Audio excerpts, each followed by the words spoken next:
Good afternoon. I'd like to call to order the meeting of the Community Development Committee of the Metropolitan Council for today, September 17th, 2018. Welcome, members of the public, staff.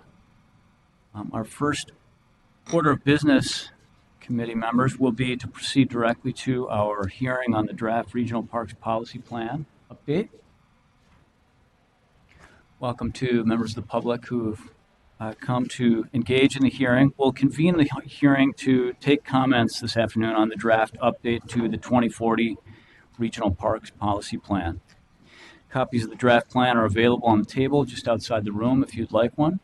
The full draft plan is also available at the Council's website. Anyone who wishes will be allowed to provide comment this afternoon, and to accommodate all individuals present, time limits for comments will be used.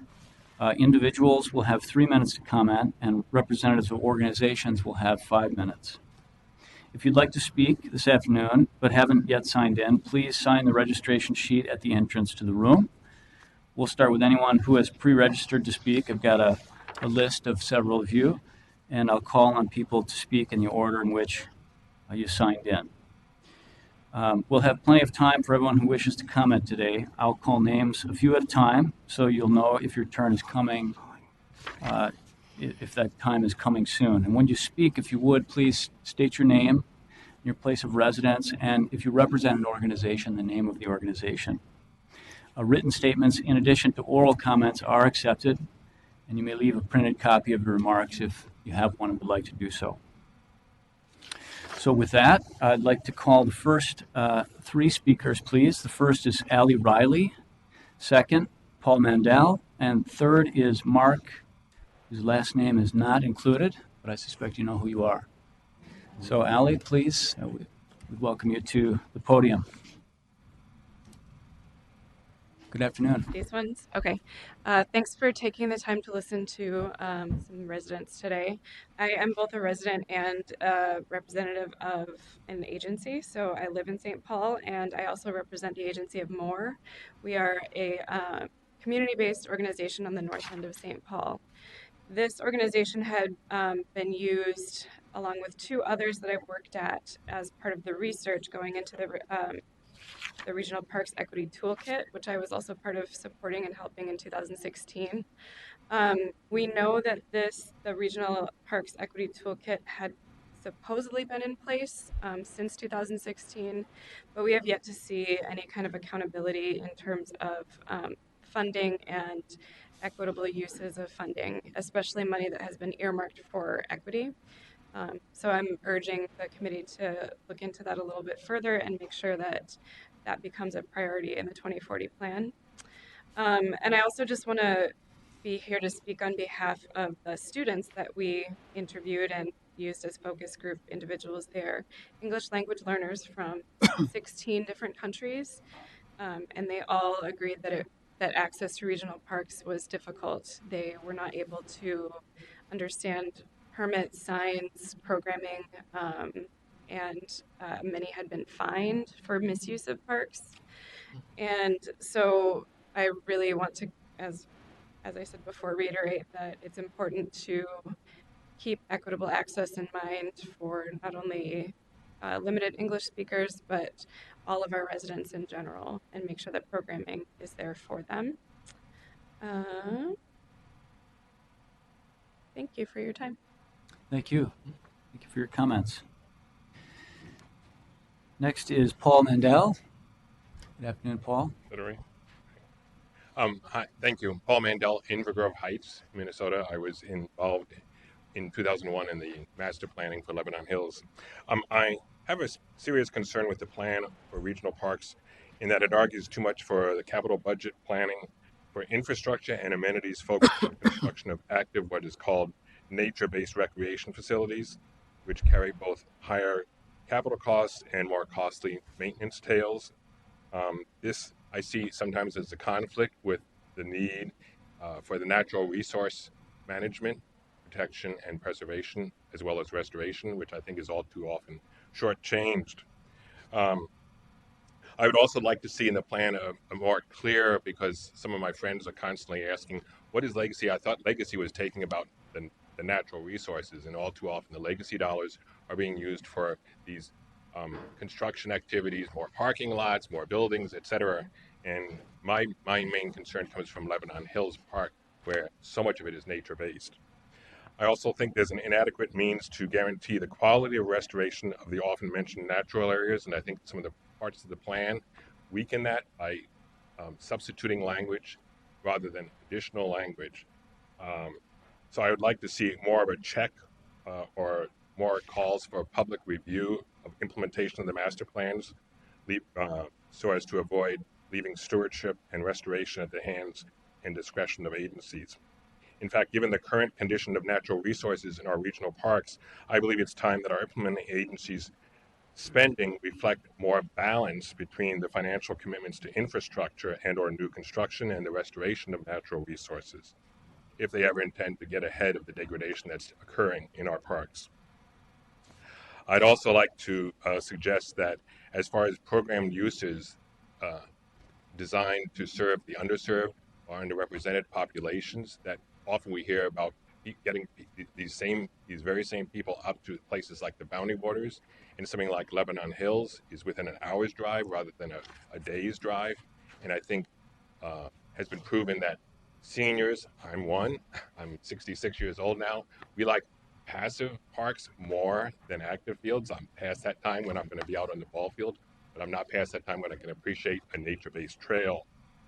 So in summary, I would just like to ask that we show a greater respect and more specific language to protect and preserve and to dedicate funds towards the natural resource restoration. And be very, very careful that we avoid, I didn't see in the plan anywhere where they talk about municipalities and local parks and such, but I didn't see any accountability that we know what's in the local parks. So rather than adding a skateboard to a park where there's a skateboard at a local park, I think we should be avoiding duplication of services, because our taxes are limited and our resources are limited. And I don't think a regional park is a place for some of these more active kinds of uses that should be in our local or other parks nearby.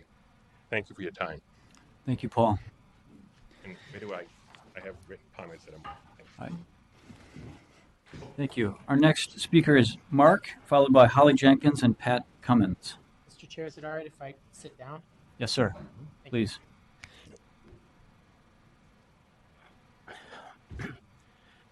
Good afternoon, Mr. Chair and council members. My name is Mark Ewert, E-W-E-R-T. I'm the chair of the Scott County Parks Advisory Commission, for whom I'm making my testimony today. Thank you for this opportunity to comment.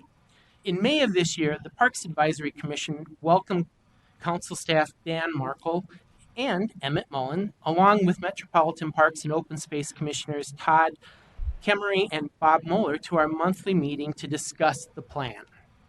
During that meeting, council staff and MPOS members shared that they had heard substantial feedback that prioritization of agency projects was not a useful mean for advancing equity, and therefore it would be dropped from the plan.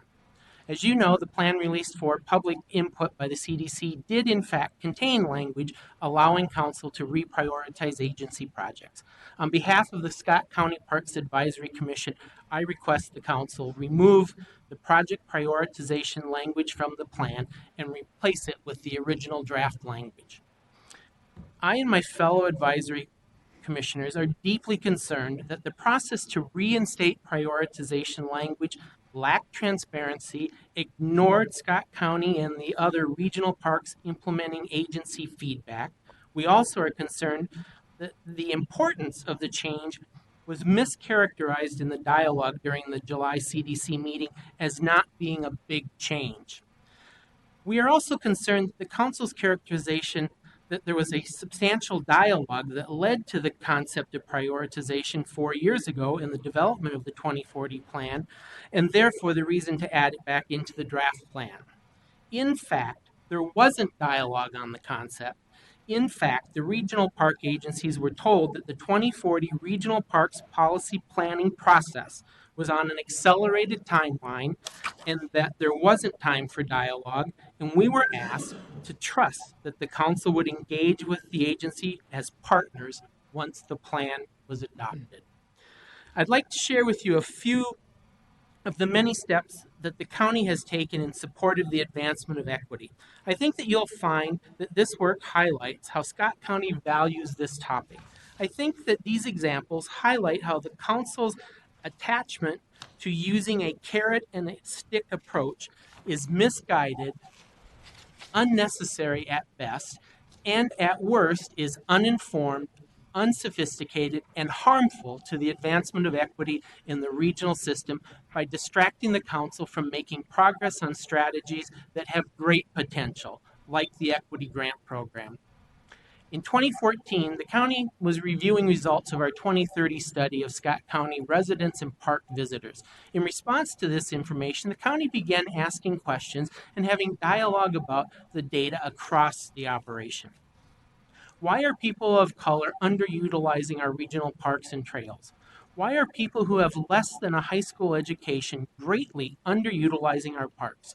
From the planning and customer service decisions to prioritizing projects and programs that are welcoming and accessible to all, these were the questions asked and discussed, and they influenced our every decision.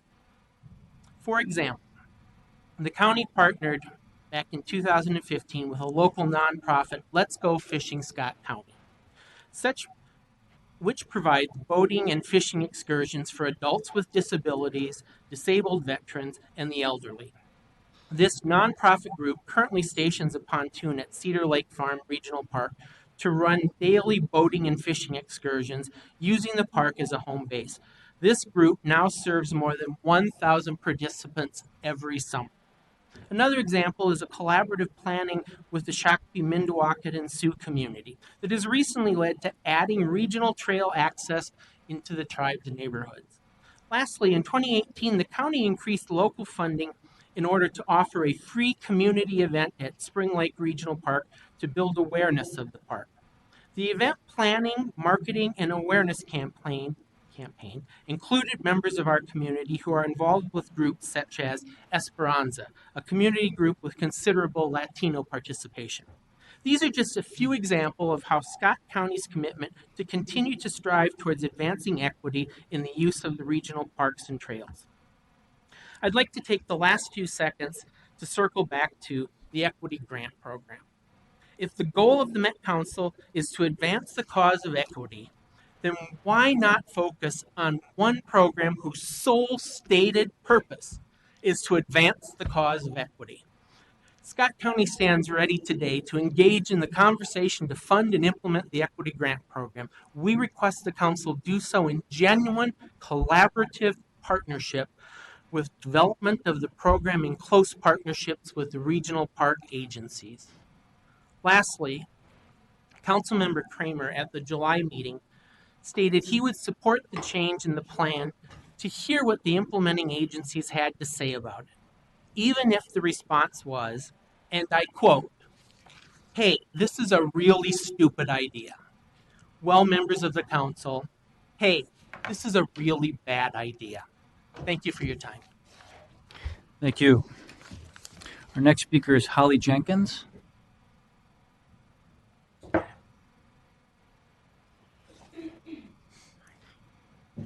Good afternoon. Hello, Holly Jenkins, Eagan, Minnesota. I'm representing Wilderness in the City. I will talk very quickly because I want to get through three key outcomes, desired outcomes of Thrive, and how we believe language that we are proposing would strengthen those outcomes. The first being sustainability. Thrive states the Council's work supports the region's collective efforts to minimize greenhouse gas emissions by supporting the regional park system to protect open spaces and vegetative cover that mitigate the impact of the urban heat island and improve local wind circulation.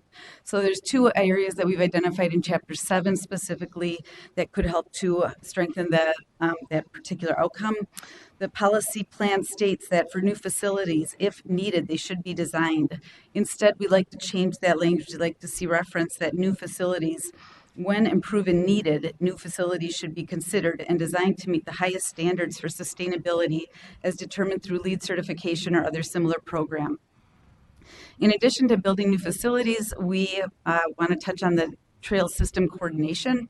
We support a coordinated trail network. However, since many regional trails also serve as commuter bikeways, it is important that the trails designed to accommodate a transportation function not be threaded through regional parks or park reserves. The design standards and year-round maintenance requirements for commuting function result in extensive construction detrimental to a natural environment. In addition, as more efficient and faster bikes, especially with the increase in electric bikes, come online, they may result in even wider corridors for commuting purposes. To eliminate the conflict of overlapping transportation planning with regional parks planning, we appreciate that there was some revised language added to page 98.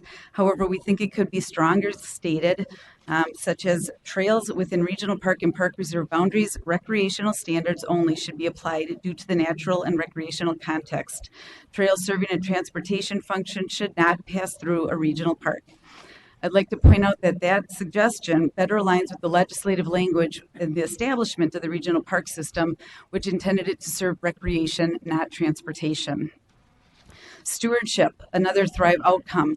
Considering that this is the regional parks policy, we're requesting that the following language from Thrive as it relates to stewardship in regional parks be included in the policy plan, preferably on page 1.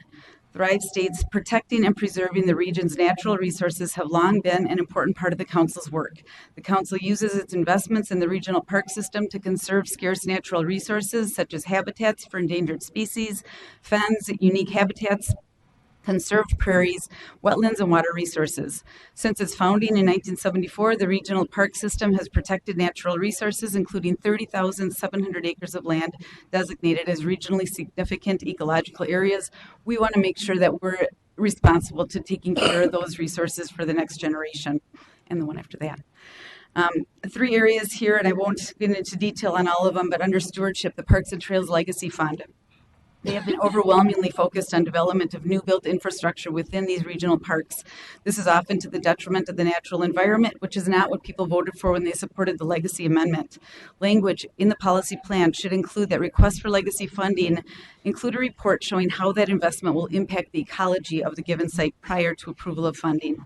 In addition, we suggest the establishment of a program similar to DNR's Restoration Evaluation Program for legacy funded projects. Master plan criteria, I have 3 quick comments on that.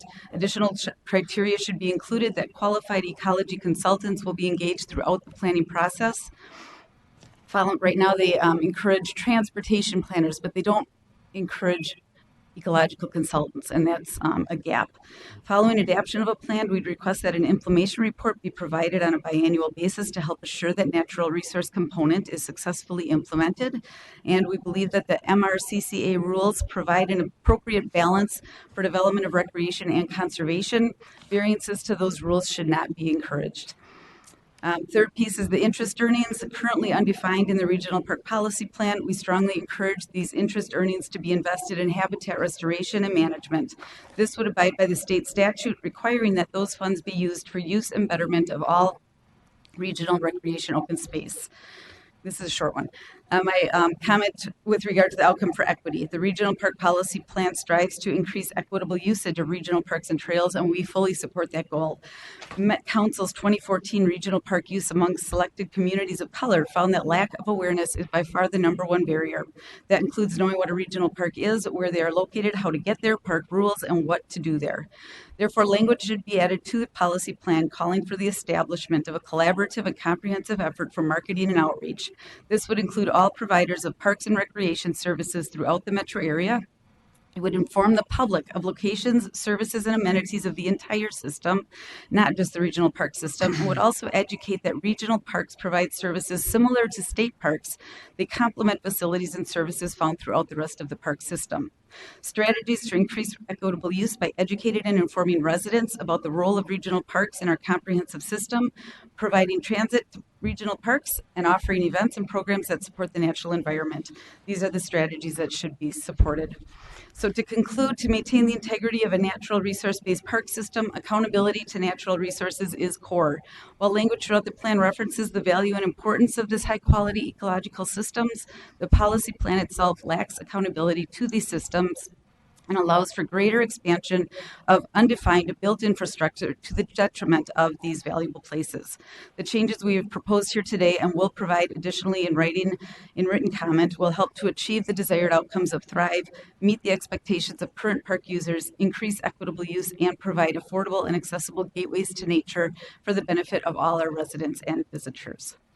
Thank you for the opportunity, and I appreciate your consideration. Thank you for your comments. Our next speakers are Pat Cummins, followed by Brad Blackett and Catherine Zimmer. Good afternoon. Good afternoon. Thank you. Thank you for taking the time to hear us all.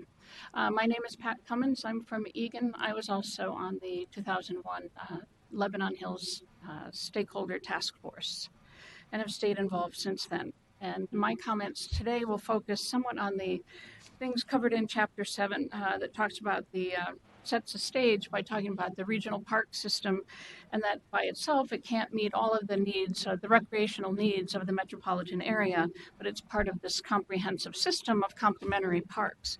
And what I want to point out is that the regional parks like Lebanon Hills and some of the others, they focus on the nature-based opportunities for recreation. In other words, each park in the system needs to play to its strengths, and the regional parks and their natural resource and their natural resource nature-based activities is where they really shine. And to maintain the integrity of this and reach the full potential of this nature-based system, we want to offer some specific language changes in Chapter 7 and one in Chapter 4. In Chapter 7, originally the language stated that activities in regional parks must be tied to the natural resources of the parks, but not adversely affect them. That language was weakened when it was changed to activities in the regional park should balance the conservation and restoration of natural resources with the provision of recreational opportunities. I fear that the word balance here is a very relative term, and that as such we're opposed to revising that language and request that the original language be retained, as that stays truer to the integrity of the nature-based park system. Because we can consider, even with that language in place, some of the changes that happened at Spring Lake Park Reserve. The park suffered irreversible damage with exploding bluffs and major swaths of forest land being taken out, and that was with what we consider the stronger language.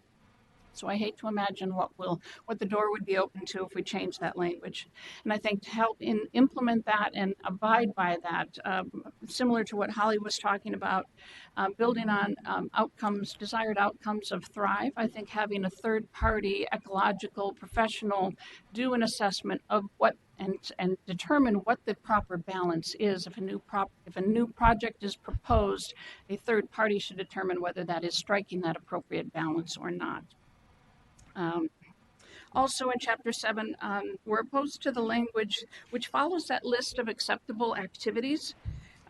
This opens the door to our nature parks to undefined, as it quotes in there, secondary or supportive activities.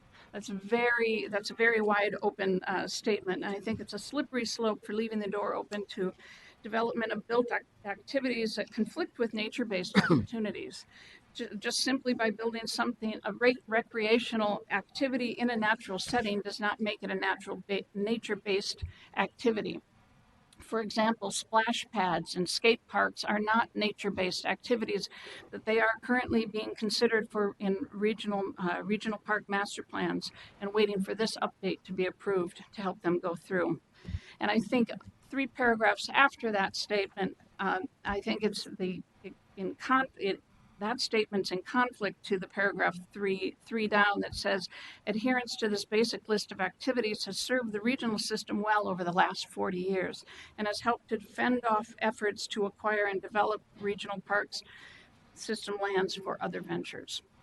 So I think we need to maintain that language to try to keep the boundaries around there, and those boundaries of listing those specific activities have helped keep things in check for the past 40 years. The last point is Ms. Cummins, I'm sorry, I need to ask you to okay. to wrap up. I don't mean to interrupt Yep. you mid-sentence. Yep. If you want to finish with It's just a consistency between the definition in Table 1 and Table 3. The criteria for the The general criteria simply states accommodates a variety of outdoor recreation activities, and this is far too broad to be effective. And I think copying the language that's in Table 1.3.1 will achieve that tighter framework. Thank you very much. Thank you for your time. comments. Next, we have Brad Blackett. Good afternoon.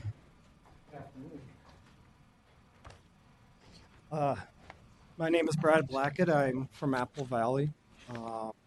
Appreciate the opportunity to speak before you about some of the things that are important to me, that are maybe missing from the plan, that I've not spoken before at any presentation like this, have any input. I've spent my career of 32 years working in the outdoors, working in the park districts. First 23 years was part-time seasonal work, surviving low wages and all that. But I was the person that was a laborer, I was a naturalist, I was a wildlife technician, forestry technician, the list goes on about the different roles that I've played.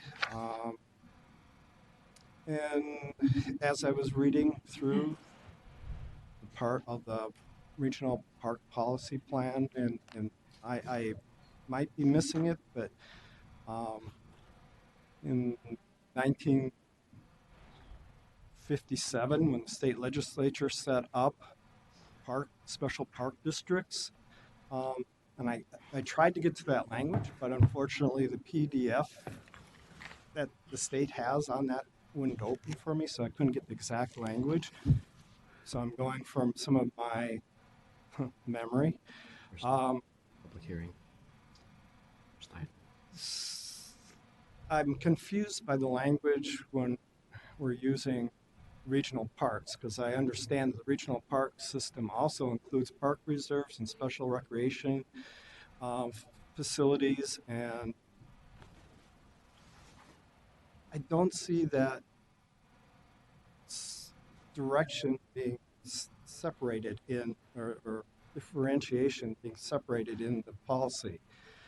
For instance, I've been seeing a gradual erosion of the preservation of natural resources, and that's why I'm here to speak to that.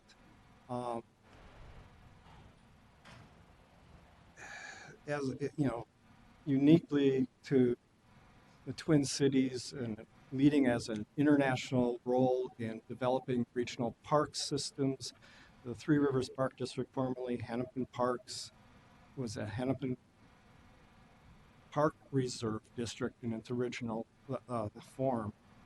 Throughout the years, for marketing purposes, that has been morphed to different names. But key to this, their layout and system is the Park Reserve District, or park reserves within the structure of the various opportunities and parks that they have in their system. And to continue to maintain those resources, there's a lot of pressure of recreational activities being constantly threatening them, and trails being built through high quality natural areas, and we're losing some of the high quality because once a trail corridor is cut through the forest, we introduce invasive species that then rapidly spread faster than can be controlled.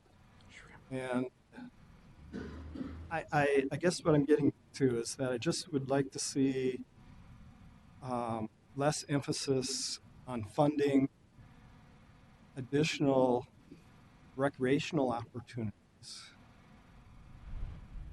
to promote providing protection of those natural resources that the nature-based activities require.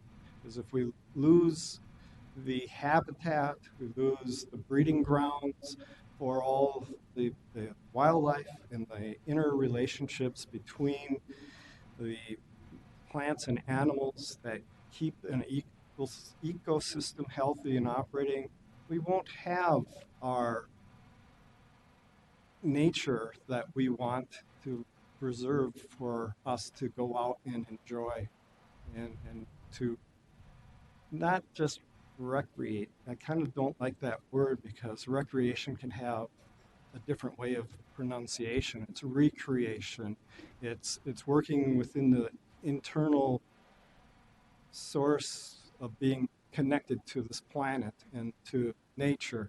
And I'm concerned that the policy right now is not protecting those resources for future generations. And I just would like to conclude with that statement. Thank you very much for your comments. Our next speakers are Catherine Zimmer, Jessica Astro, I believe, and Jane Schuler. And I'd like to ask, just for everyone's help, really, if you are speaking on your own behalf, if you would try to keep your comments to about 3 minutes, and then for an organization, keep your comments to about 5 minutes. Thank you. Welcome. Hi, good afternoon. My name is Catherine Zimmer.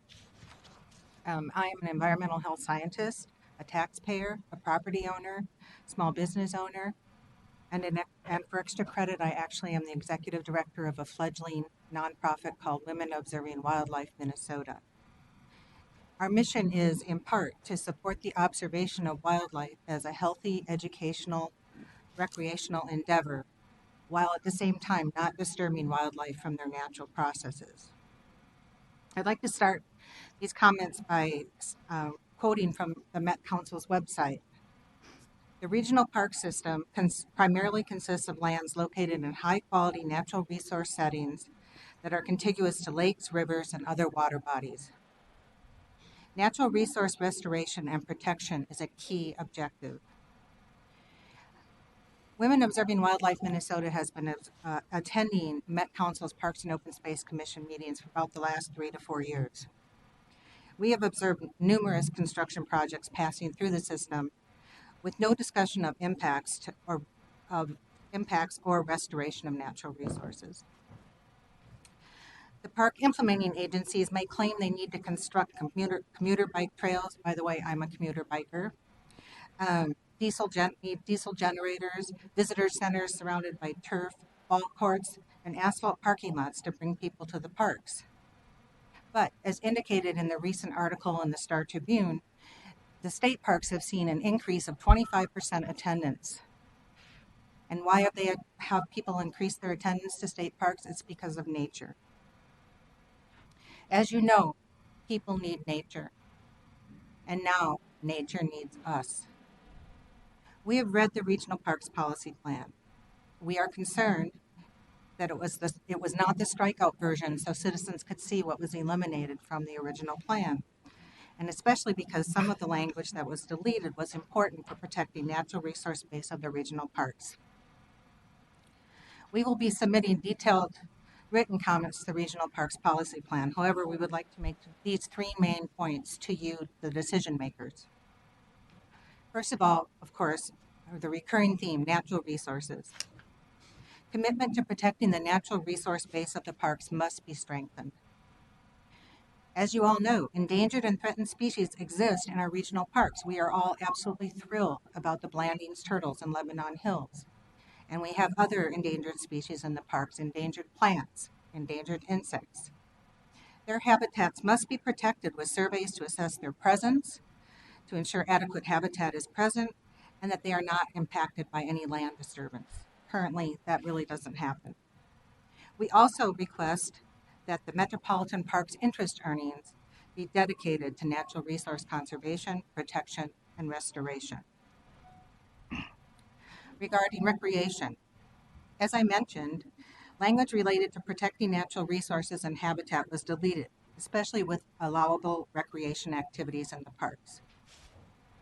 For example, Recreation Activities and Facilities Strategy 1 from the original plan, activities in regional parks must be tied to the natural resources of the parks, but not adversely affect them, page 162. That language has been deleted from the draft plan.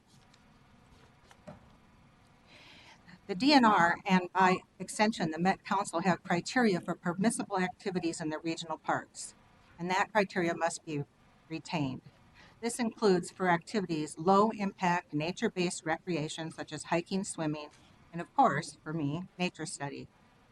High-impact activities such as ball courts, concerts, large gathering areas, golf courses, and potentially snowmobiling and ATV riding are available in city parks or in areas with less population density. However, the door is being opened by the language in this plan. And also, as Pat stated, I think one of the things that we really need to correct is that you can't take an activity and put it in a natural area and call it nature-based. Skate parks are a prime example. And I want to mention too, as we're talking about equity, really we need to be focusing our activities in the regional parks on having people learn to enjoy nature, to understand the magnificence of things like the metamorphosis associated with frogs, going from an egg to a tadpole to a four-legged creature, or butterflies, going from a little tiny egg the size of the head of a pin to this magnificent, beautiful animal that may migrate all the way to Mexico. Lastly, I just have a few comments about the process. According to the Community Engagement Report, only select groups and the park implementing agencies were asked for input into the plan update. I often attend Ramsey County Park Advisory Commission meetings, and they weren't privy to updating the plan. They were told about it after most of the updates were done. Wilderness and the City and Women Observing Wildlife Minnesota are regular attendees at the Metropolitan Parks Open Space Commission, and we are regular park users, but we weren't asked input. Lastly, an entire segment of the plan relating to financing and grants was removed and not made available for public comment. Thank you for your kind consideration, and we request that you support these suggestions as amendments to the plan. Thank you for your comments. Our next speaker is Jessica Ostro. I may be mispronouncing your last name. I apologize. Okay, welcome. Yep, thank you. Hello, my name is Jessica Ostrov. I live in St. Paul. I want to talk about equity and inclusion in the Parks Plan. So, the importance of safe, green public spaces is critical to public health, both physical and mental. Over and over, statistics show that park users are overwhelmingly white, quite concerning for the overall health of our society and the region. I represent many citizens concerned with equity and inclusion in the parks. It is of utmost importance that the wording in the Parks Plan related to equity be preserved and even enhanced as it pertains to funding, programming, staffing, and the development of historical and cultural sites that showcase the remarkable histories of marginalized groups. I'm extremely concerned with racial profiling in the parks. Personally, and just as a citizen, but my son is mixed race. His father is from Ghana, and after the unthinkable incident that occurred in Minnehaha Falls Regional Park this summer, I no longer feel safe allowing my son to bike to the parks on his own. In fact, it terrifies me. Finally, I'd like to share that I have been a student and I'm currently faculty at Hamline University with an equity focus in the Natural Science and Environmental Information graduate program. And in the 6 years that I've been involved in the program, only about 3% of the students have been of color. Not connecting people of all backgrounds to nature early and often results in a lack of people of color working in fields related to environmental education and environmental preservation, conservation, and restoration. I serve on the Outreach and Inclusion Committee for YMCA Camp du Nord, located near Ely, Minnesota, and 90% of our campers are white as well, a statistic that we are working really hard to change. But if people of color aren't connecting to nature here, they're unlikely to drive 5 hours for a camp experience. The crowd here today reflects the same statistics. I urge the Council to preserve language, strategies, and goals, along with transparency and accountability in plans and spending related to equity and inclusion in our very diverse region. Thank you so much. Thank you for your comments. Our next speakers are Jane Schuler, followed by Tom Passy and Lynea Atlas Ingebrigtsen. I ceded my time to Captain. Okay. Thank you. So I'm sorry, is Jane Schuler here? Oh, you're Jane. I'm sorry. Okay, very good. So is Tom, welcome.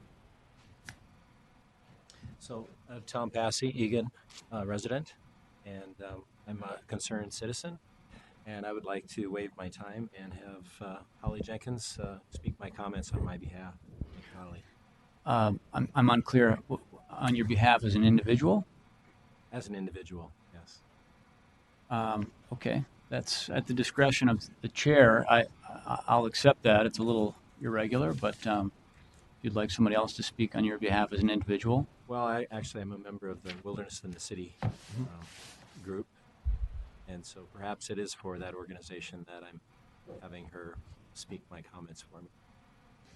I'm sorry, I don't think I'll accept that. We've established guidelines that we've allowed 5 minutes per organization. I'm just not sure that. That's fine. I'll speak my own comments. I'm not, okay, very good. I'm not used to speaking in public, but I'll do my best. Welcome. All right. Anyway, considering the vast amount of changes proposed by this tweak update, there's no question that the process should have been transparent and inviting to all the stakeholders to be part of the decision-making process. And from my opinion, that hasn't happened. As far as community engagement and the Regional Parks Policy Plan update, the Thrive states that equity includes engaging a full cross-section of the community in decision-making. The Public Engagement Plan states the region needs the full range of voices at the table to understand issues, explore alternatives, and create a shared action plan to address issues. That's the Public Engagement Plan on page 1. But that's not what happened. Instead, we have voices at the table included the Met Council staff and regional park implementing agencies. Select conversations were held with 70 individuals from underrepresented communities. And a non-scientific survey was conducted with 100 park visitors who were not representative of overall park users. Missing from the table were regional park advisory bodies, several community groups, other members of the public. These stakeholders may not always be from an underrepresented community, but they still deserve a seat at the table. Right.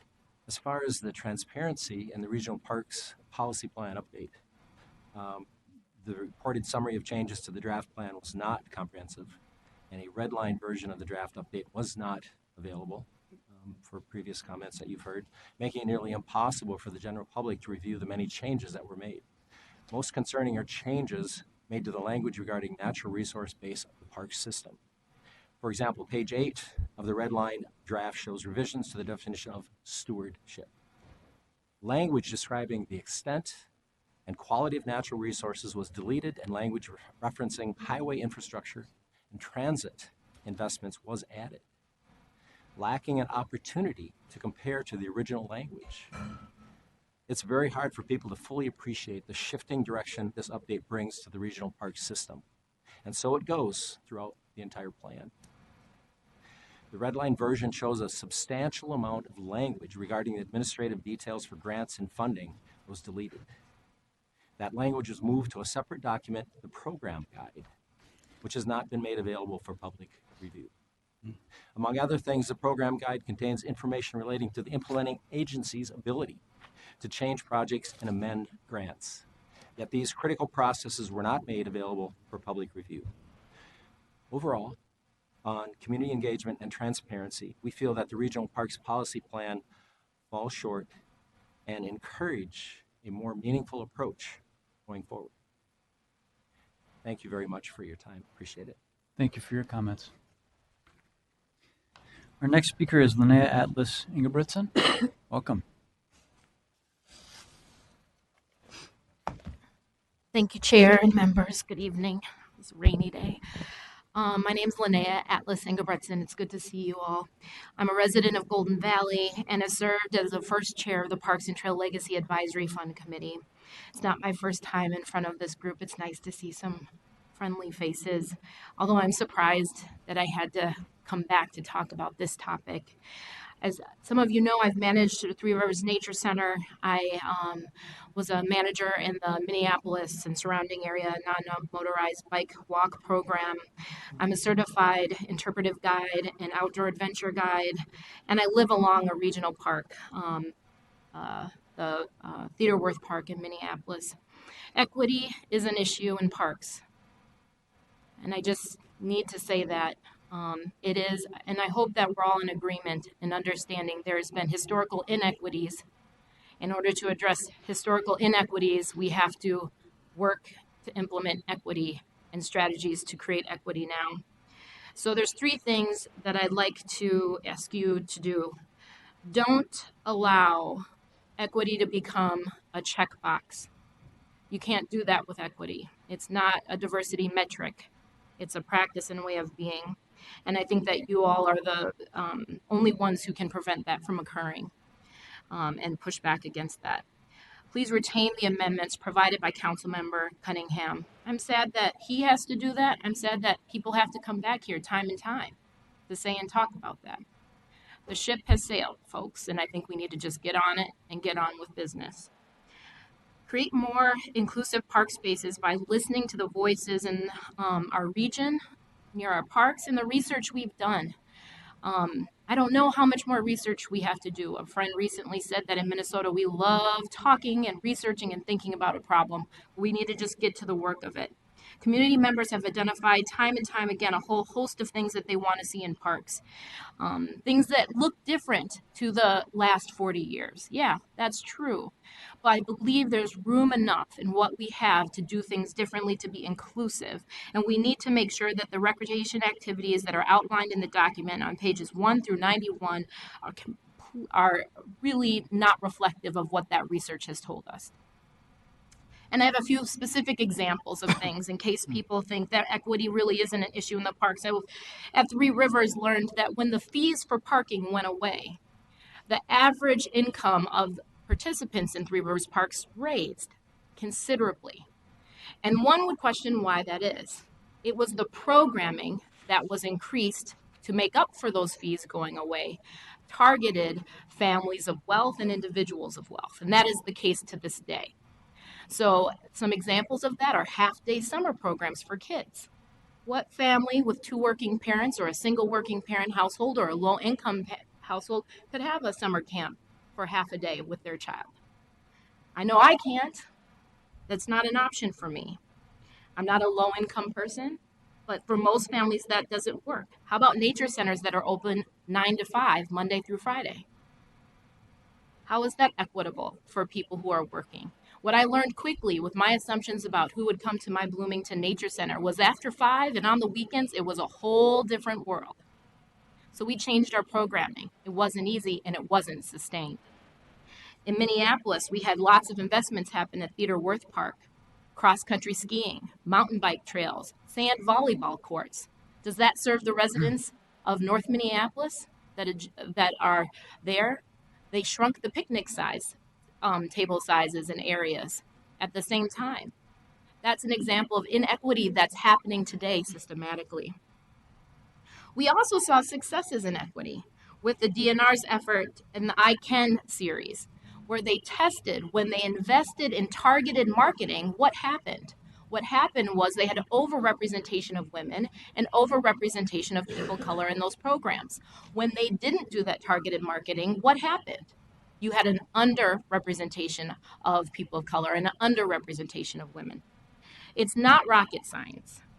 We don't need to make it more complicated than it is. And I do understand that we are up against a number of political factors that are at play. We need to understand that to advance conservation and stewardship, we have to have value across nature areas, and we need to include more than one way of being outdoors. We need to include more than one way. There isn't a right way to be in the nature and a wrong way to be in nature, but we do need to help people connect to stewardship and conservation. We can use those differences to increase equity by investing in programs that meet the interests and lifestyles of those dual working or low-income families. I also would like to say that finally, this, as I said before, isn't my first time here. And I understand that citizen input and public processes are important and play a key role in our public systems. However, I do not think it's appropriate for implementing agencies to create new political games and ways of pushing back against what the citizens of the state have said and what the citizens of this region have said. I encourage you to be stewards of the public interest, to honor their intent and the learning gained from the 25-year Legacy Parks and Trails Advisory Plan and all the work and research done by this organization and others. I'd further ask that in the future, we use red line versions and we use surveys to collect input on documents so that it isn't just something that people have to do by coming here to this table or the painstaking work I did to audit those two documents side by side. Thank you very much. Thank you for your comments. Our next speaker is Lisa Tabor, followed by Patrick Stieg and Manuel Ortiz. Good afternoon. Good afternoon. Hello. I'm Lisa Tabor. I live in the city of Minneapolis, and I am from Culture Brokers. I was actually the creator of the Regional Park Equity Toolkit, along with, of course, lots of helpers with that. And I also helped to create the Ambassador Program. I'm here for, both of those things were adopted, I believe, in July of 2016. I'm here to do two things, essentially. One is to say thank you for maintaining a strong position on equity in the current plan or the draft plan that we're looking at right now. It can be something that does fall by the wayside, gets changed and morphed and whatnot. But in my opinion, considering the circumstances, it's currently written pretty strongly around the specific equity areas. I want you to not change that. I want you to not weaken that.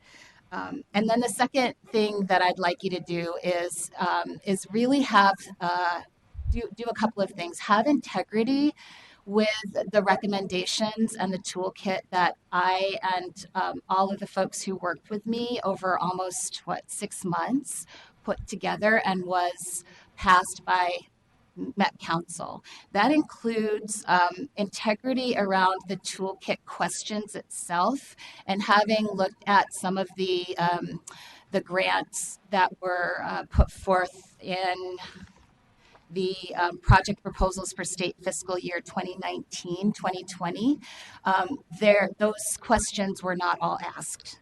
And one of them was not asked in the way that it was written consistent with a comprehensive approach to equity. I don't know if that's the case with other grant programs or other proposals that were submitted, but in this particular case, these were not the questions that we recommended and I believe were approved by the council.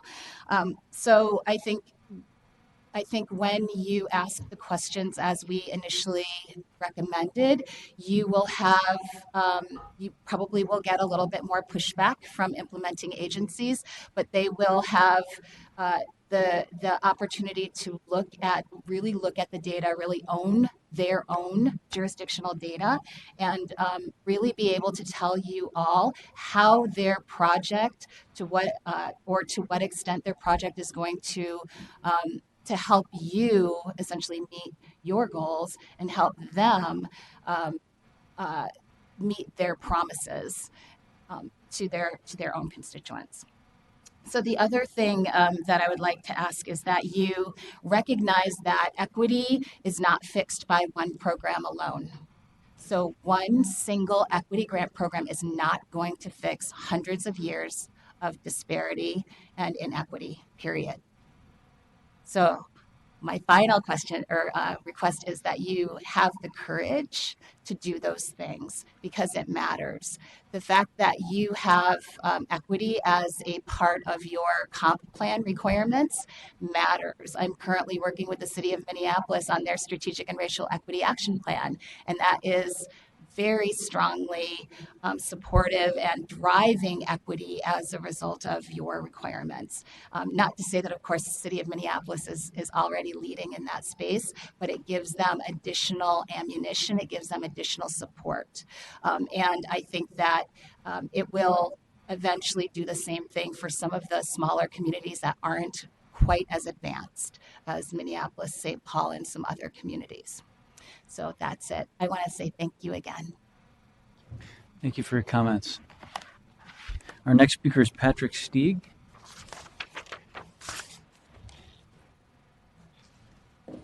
Good afternoon. Good afternoon. My name is Patrick Stieg. I live in Savage, Minnesota. I've served as a park commissioner for the last 15 years at the municipal, county, and state levels here in Minnesota. And in my review of the Parks Policy Plan from the Met Council, I found many very positive elements to it. However, I do have a few areas that I found troubling, and particularly around the equity focus. As a park commissioner for one of the Metropolitan Regional Park implementing agencies, I enthusiastically participated in all of the equity toolkit sessions held a few years ago that the previous speaker just mentioned. And throughout that process, I had discussions with representatives from all 10 of the implementing agencies, and I can assure you that every one of them is very committed to providing equitable access to all of their parks, trails, and recreational programs. I was surprised and disappointed when the Met Council required a minimum spend of legacy funds on one specific pillar of the legacy plan, as if the Met Council is all-knowing about the proper way for each of the individual agencies to effectively address their own local equity challenges. And as a member of the Minnesota Parks and Trails Legacy Advisory Committee, I had an opportunity to participate in conversations during a meeting of that group around equity, which was led by the Met Council Park staff. And I can also assure you that our friends at the Minnesota DNR and the Greater Minnesota Regional Parks and Trails Commission are also committed to equity. However, the manner in which those two organizations are working to address equity compared to the Met Council is quite different. These agencies are implementing a variety of strategies ranging from new programs and targeted outreach to infrastructure projects that include new park amenities, maintenance improvements, and strategic land acquisition. With the recent release of the updated Regional Park Policy Plan, I was even more surprised and very troubled that the Met Council now wants to have control over the prioritization of capital bonding projects by agencies. I watched the July 25th meeting of the Council, and my reaction to that discussion that occurred was captured well by two comments made by some of your own members. One of them being, reprioritization by the Council only creates problems, it does not solve problems. And another being, creation of the new equity opportunity grants is not enough. Now we are looking to micromanage even more, which makes us look like bullies. It was also stated at the council meeting that the proposal to retain authority over the reprioritization of capital projects was enthusiastically supported by MPOS, and that clearly was not a true statement, as at the subsequent meeting of MPOS on August 7th, they voted to remove that language, and I will paraphrase one of the members who stated, reprioritization is disrespectful to the 10 implementing agencies. After all of the work they do to establish these priorities, both MPOS and the Met Council are ill-prepared to make decisions to change the submitted priorities. Having directly participated in the efforts of the Met Council to bring greater equity use to our regional parks, I am dismayed that the Council continues to perpetuate an untrusting and adversarial relationship with the regional park agencies, and it raises several questions in my mind. First, I'm wondering, what has the Council experienced in their work with any of the park agencies that makes them feel that the agencies are not appropriately prioritizing projects to eliminate inequities that they have discovered and they're working to address? Another question is, what makes the Council feel that it must maintain power over the park agencies in order for equity to be achieved in our regional parks? And finally, what makes the Council feel that it knows better than the park agencies themselves about how local projects should be prioritized in order to achieve equity across the region? The Met Council already has a commitment from all 10 of the regional park implementing agencies to work together toward greater equity. So I urge you to change your approach in working with the agencies to achieve our shared goal, an approach that is honest, transparent, respectful, and supportive. Thank you. Thank you very much for your comments. Our next speaker is Emmanuel Ortiz.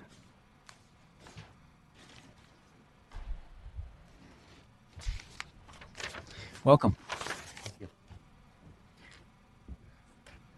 Good afternoon. My name is Emmanuel Ortiz, and I'm an organizer with the Parks and Power campaign at Hope Community in South Minneapolis. Our work is specifically to engage Minneapolis residents to push for, to fight for more racial equity in the Minneapolis park system. Through our work, we've come to a deep understanding of some of the concerns and priorities that Minneapolis residents, oftentimes those who are excluded or not visible in processes like this, really want to see from their park systems. I first of all want to echo what others such as Jessica, Lynea, and Lisa and others have said and advocated for regarding some of the equity language and the metrics in the new policy plan. I think it's important, and I think many people would agree that it's important that the original language, the original level of equity be adhered to and reinforced, if not even advanced. Second of all, I think there's a, let me get to my notes here, I'm sorry. There should be more oversight and equity work in the master plan processes themselves. There's question as to how agencies are held to equity metrics and what is the oversight process. I think this is something that needs to be more transparent and reviewed. Master plan facilities and plans need to be equitable, can be stronger and enforced more strongly. Met Council has the clout to move the needle on equity in the region, and we encourage you to do so.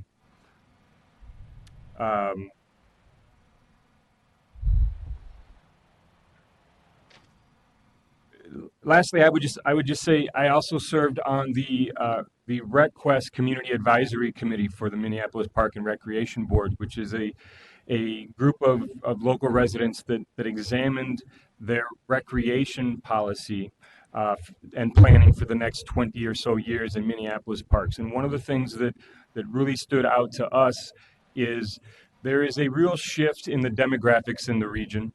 And with that shift comes a shift in demands of what people want to see in their parks. And I don't know how well you all know Minneapolis parks. I'm trusting that you do. There are two types of parks, neighborhood parks and regional parks in the Minneapolis park system.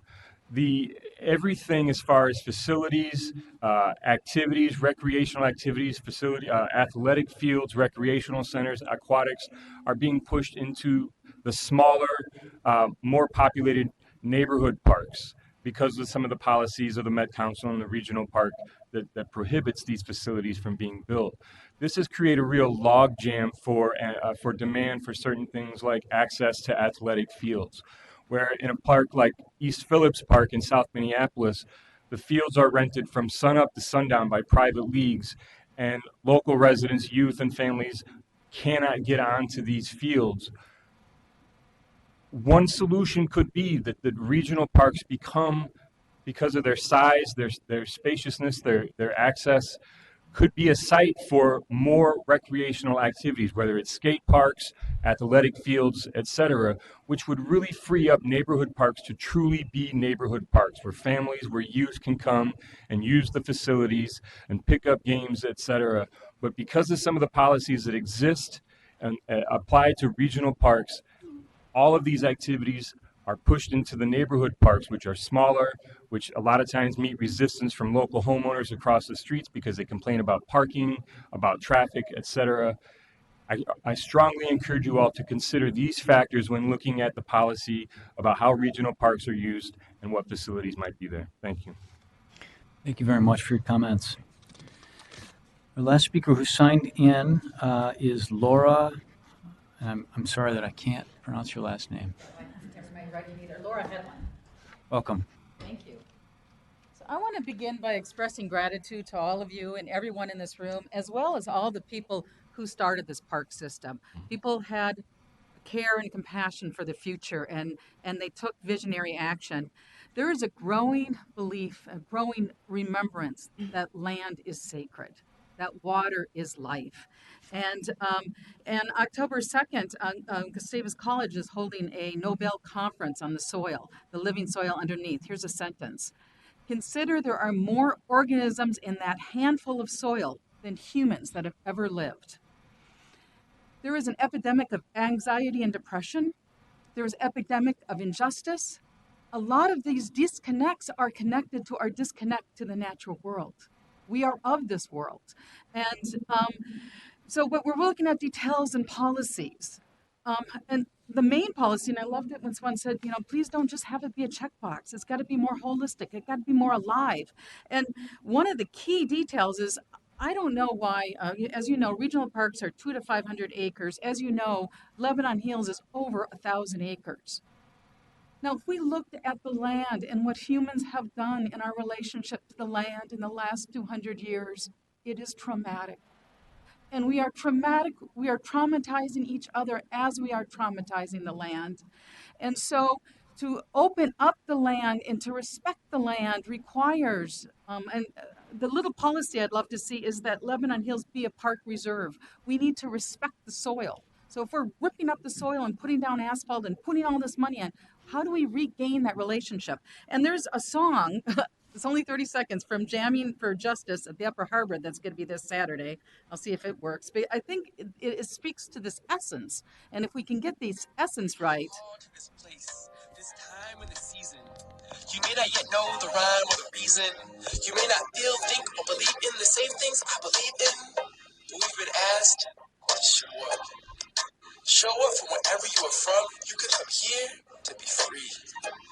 Bring your full self, both your head and your heart, your hands and your feet, and anything and everything infinitely beyond any duality or sexuality, gender, race, So that event is this Saturday at the Upper Harbor, but and I think you can sense in there that if we come back to a full respect of the land, the solutions will be there. And so, and it's how to get people, I'm a believer in the programs, how to get people who are going through crisis in natural spaces, how to make these healing, how we heal each other and heal ourselves. And that's what that's the promise of land. Thank you very much for your comments. Are there others who would like to speak this afternoon? Yes, welcome. If you'd please state your name and my name is Clay Lambert. I'm here on behalf of Councilmember Cam Gordon in the 2nd Ward in Minneapolis. It's about the Grand Round. I think it's 10 years ago now. I was selected by a Minnesota senator to sit on the council or the committee to try to determine where the final link of the missing link would go through, and we've found that out, and it's been determined to be down 27th Avenue through there. It's about a 3.5 mile stretch. The newsletter that I read from Cam Gordon asked someone to come down here today to speak on behalf of trying to get it on the master plan, because it needs master plan funding for acquisition of properties and such before the city of Minneapolis or Minneapolis Park Board can even start any planning on it. So I think we waited about 144 years for some funding. I think that'd be nice. And it's kind of microbial on the big picture here, but it's pretty old and probably has mastered it or migrated to the top of the list. So thank you for all this is a great program too, and appreciate everything you guys do. Thanks. Thank you. Thank you for your comments. Are there others who would like to comment this afternoon? Any others who'd like to comment? Okay. Thank you very much. I'd like to just extend my gratitude and on behalf of the whole committee and our staff for attending and participating in the public hearing. Public comments will continue to be accepted for 10 more days until 5:00 p.m. on September 27th. To submit additional comments or new comments on the proposed draft of the policy plan, you may write the council here at 390 Robert Street North, St. Paul, 55101. You can email the council at public.info@metc.state.mn.us. You may also record a comment on the public comment line at 651-602-1500.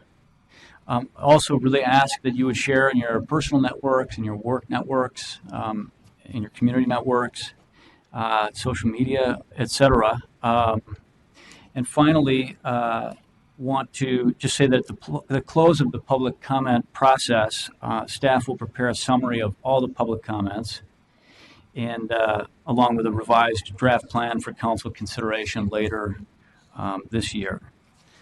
So with that, I just want to say again, thank you to each and every person who came to speak and those who came to not speak as well. Also, a big thank you to our many staff members who've been involved in this work, all the way from outreach to development of different provisions for consideration. It continues to be a very big and critical priority for this council. So thank you for your work to date. Thank you for the work that we still have to do together. So with that, this hearing is adjourned. Thank you.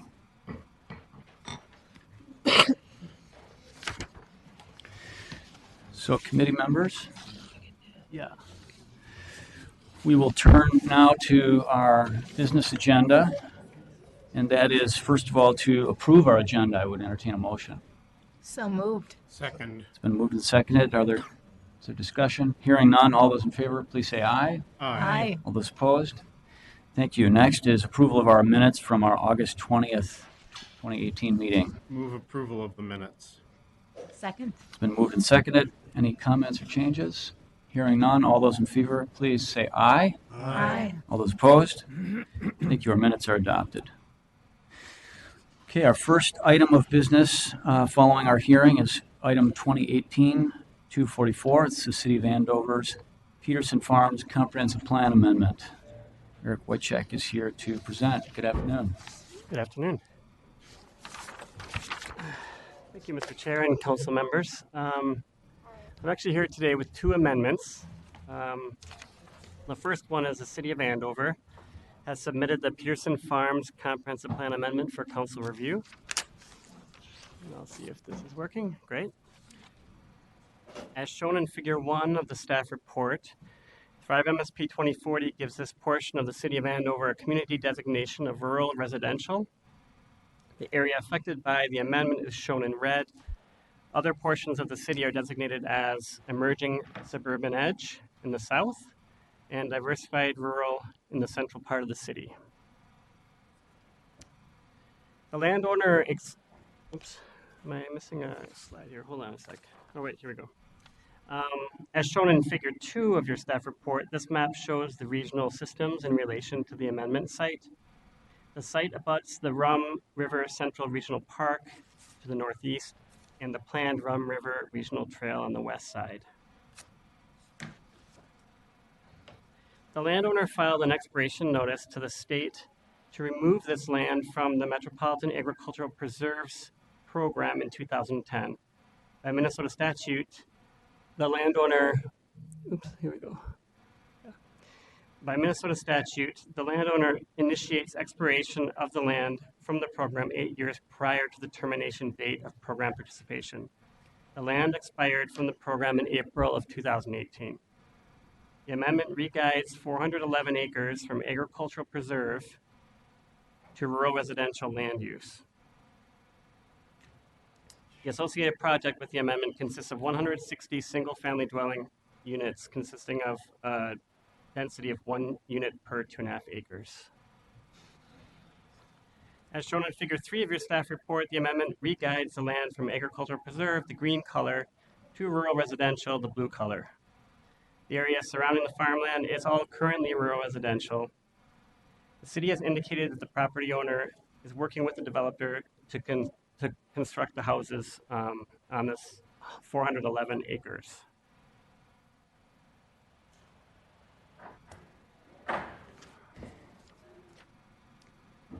The proposed amendment conforms to the regional system for regional parks, transportation, and wastewater, with no substantial impact on a departure from these system plans. However, the amendment is inconsistent with council land use policy that discourages the expansion of rural residential land use and development patterns. The amendment is consistent with the remainder of Thrive MSP 2040, the housing policy plan, and water resources management. The amendment is also otherwise consistent with council policies and is compatible with affected jurisdictions. It is recommended that the Metropolitan Council adopt the attached review record, find that the amendment does not change the city's forecast, and strongly encourage the city to consider using an alternative development pattern in this part of the city, akin to the way the city develops in that central area, the rural reserve area of the city, essentially limiting the density in this area to preserve natural resources and restrict any premature demand for urban services. Finally, it's recommended that the Metropolitan Council advise the city to implement additional advisory comments in the review record. Happy to take any questions. Thank you for that overview. Committee members, questions? Yes, Councilmember Elkins. Yeah, so I want to make sure that this area is not within the area that will be served by the East Bethel sewage treatment plant? That's correct. It's not in an area that will be served. In other words, it's not in the municipal urban service area, so it will never be served. And it'll never be served. That's correct. Okay.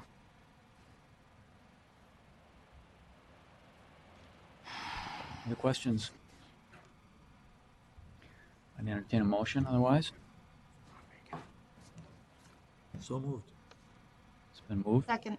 It's been seconded. Is there discussion to the motion? Hearing none, all those in favor, please say aye. Aye. All those opposed? No. There's one no. The motion carries. Thank you very much. Our next item is item 2018-245, City of Minneapolis, Redwell Comprehensive Plan Amendment. Also Eric Wojciech. Yep. Thank you, Mr. Chair and council members. This amendment is similar to one you've seen previously. I think it was in August, Malcolm Yards. This one is, you'll look on figure 1 of the staff report. It's in the North Loop area of Minneapolis. Thrive MSP 2040 gives the City of Minneapolis community designation of urban center. And the area affected by the amendment is shown in red, as you can see. In figure 2 of the staff report, the map shows regional systems in relation to the amendment site. The Mississippi Riverfront Regional Trail, which links to the Cedar Lake Regional Trail, is approximately 0.8 miles to the south. Council staff does not anticipate that the proposed change in land use guiding from industrial to transitional industrial will negatively impact on the regional trails or the Mississippi River corridor critical area to the east. This amendment would essentially remove 2.6 acres from the city's industrial employment district, which is a policy designation that the city uses to express its long-term support for industrial uses. The amendment essentially re-guides the property from industrial to transitional industrial use. The project associated with this development consists of 129 dwelling units with 10,000 square feet of commercial space in a 6-story mixed-use building. On figure 3 of the staff report, you can see the re-guiding. The darker purple is the industrial land use, and you can see the new guiding would be that transitional industrial with mixed use to the south of the site along 10th Avenue North. The project associated with the amendment will be developed on the western part of on the western parcel, while the larger eastern parcel will be subject to future development.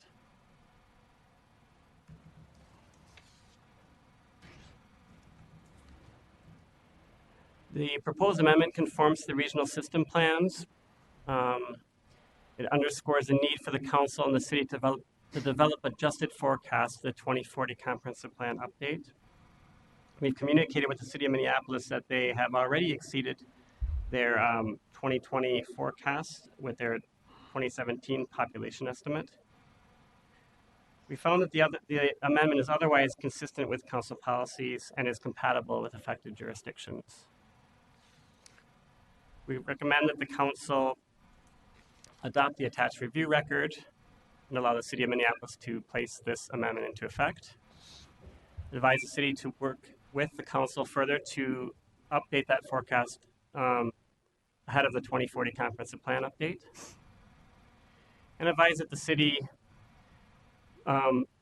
incorporate density ranges into this transitional industrial land use, because currently the city does not have a density range associated with this land use.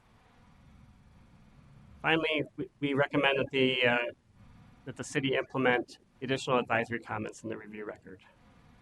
Happy to take any questions. Thank you for the report. Council members, questions? I would move this matter, Mr. Chairman. Been moved Second. and seconded. Is there discussion to the motion? Hearing none, all those in favor, please say aye. Aye. All those opposed? Motion carries. Thank you, Chair. Thank you very much. Our next item is 2018-246, City of Shoreview, Edison at Rice Creek, Comprehension Plan Amendment. Patrick Boylan. Thank you, Mr. Chair. I'll be your host for the next three agenda items. This first one is with Edison at Rice Creek in City of Shoreview. City of Shoreview is designated as, it's surrounded by the cities of Blaine to the north, Circle Pines, Land O'Lakes, North Oaks, Vadis Heights, Little Canada, Roseville, Arden Hills, and Mounds View. It's designated as a emerging suburban community rather. And the amendment area is, this is right shown on the image in front of you, just to the east of 35W. The regional systems surrounding this area include 35W, the interstate freeway, and then some sanitary sewer, regional sewer lines, and then a connection to the Rice Creek North Regional Trail.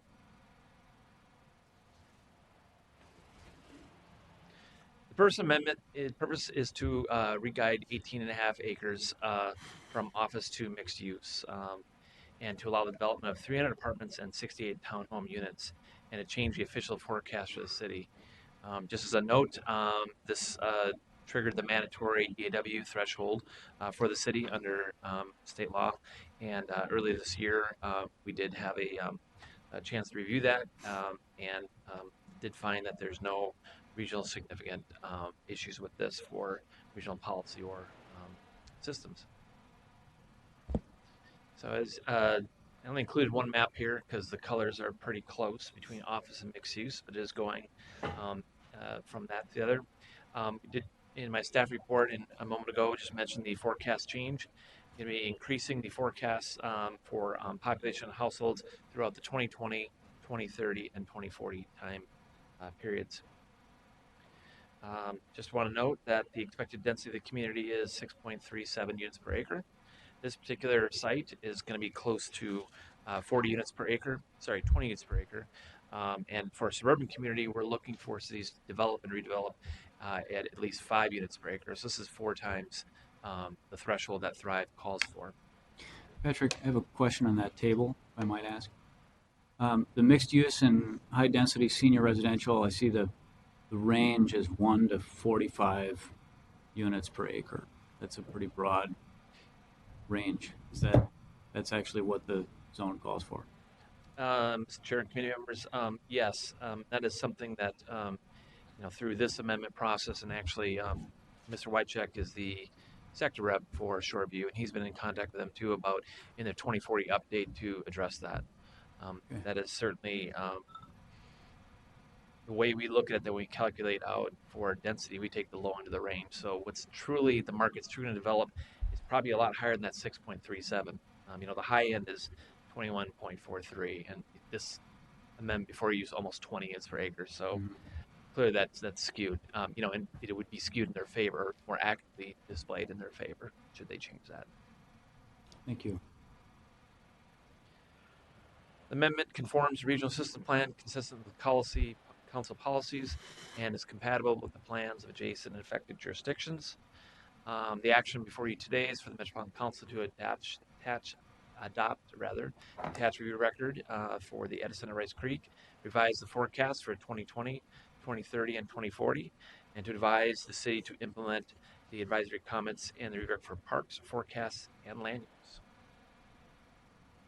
Available for any questions at this time. Thank you. Comments or questions? Councilmember Mott. Mr. Chair, Patrick, how is this related to the TCAP site in Arden Hills? It's not part of TCAP. TCAP is to the south and to the west of this site. TCAP and Arden Hills and Shoreview certainly share a border, but there was no, this particular area, as far as I know, there was no involvement by the military to create the small arms that they did in TCAP. I entertain a motion, members. So moved. Second. It's been moved and seconded. Discussion to the motion. Hearing none, all those in favor, please say aye. Aye. All those opposed? Motion carries. Thank you. Next is 2018-247, City of West St. Paul, Marthaler Lane, Comprehensive Plan Amendment. Thank you, Mr. Chair. City of West St. Paul is just south of here, a few miles. It is considered an urban center community. The amendment area is just off to the east of Robert Street. The city is surrounded by the city of St. Paul, South St. Paul, Invergrove Heights in the south, along with Sunfish Lake, and then Mendota Heights off to the west. I circled this because this is a regional trail that is in implementation kind of stages. Most of it's paved, and some of my staff comments referred to it. I'll get back to that later. Just want to show you where that was. The amendment proposes to amend their city's guidance plan to 4.3 acres from industrial to mixed use to allow the development of a 174 unit senior building on site. The proposed land use is shifting from this industrial to this mixed use residential component. Again, the city's guide plan for the council's expectations with this include minimum densities. The city is overall density is expected, like Shoreview, 9 to a little over 30 units per acre. Again, if in their comp plan update process, some of these categories and the density ranges are a little maybe not quite what the market would develop at this point. Certainly, this particular development is the density for this certainly exceeds the minimum requirements. Things for the amendment include that it conforms to regional systems, consistent with council policies, and then compatible with the plans of adjacent affected jurisdictions. The action before you and for the council next week, we adopt the attached review record and allow the city to put it into place. Advise the city to implement the advisory comments for regional parks forecast and housing. I should mention is that this particular, with this amendment, the council forecast, the city is going to grow between 21,000 and to 23,100 and increase by over 1,000 households. And there's advisory comments in those sections for forecast and housing. I'm available for questions this time. I did invite someone to come. I don't know if anyone came here from the city, but if you have any questions, I'm available. Councilmember Kramer. Mr. Chair, I would move approval, but we want to say West St. Paul. Well said. I'll second. Been moved and seconded. Is there a discussion of the motion? Hearing none, all those in favor, please say aye. Aye. All those opposed? Motion carries. Thank you very much. Our next item is 2018-248, City of Rosemount, Umore, Opus Property, Comprehensive Plan Amendment.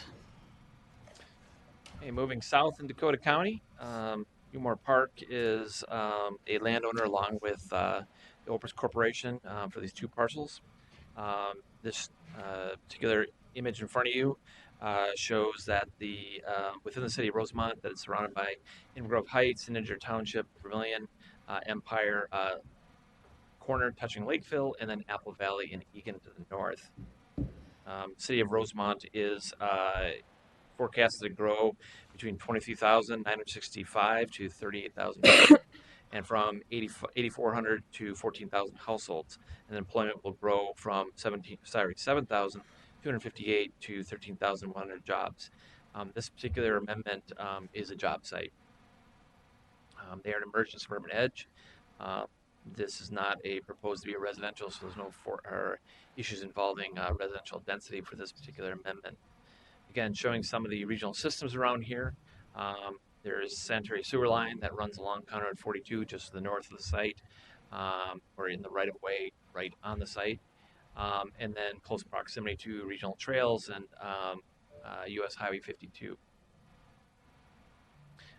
Existing this amendment is to not only amend the land use, but also to amend the MUSA line. The pink and black hatched line on the map indicates the MUSA line moving from agricultural research, which is what a Umar Park is, to extending that line to the south, and including both parcels for MUSA to be business park. Findings are that it conforms regional systems, consistent with our policies, and compatible with the plans of adjacent affected jurisdictions. And the action before you today is to adopt the attached review record and allow the city to put the UMAR Opus property into effect, and find the amendment does not change the city's forecast, and advise the city to implement the advisory comments and review record for consistency with the area review for environmental concerns. Thank you. Your comments or questions? Councilmember Elkins. Thank you. This is not directly related to this, but just a question. Does the council ever extend the MUSA except upon application of the city that lies along the edge?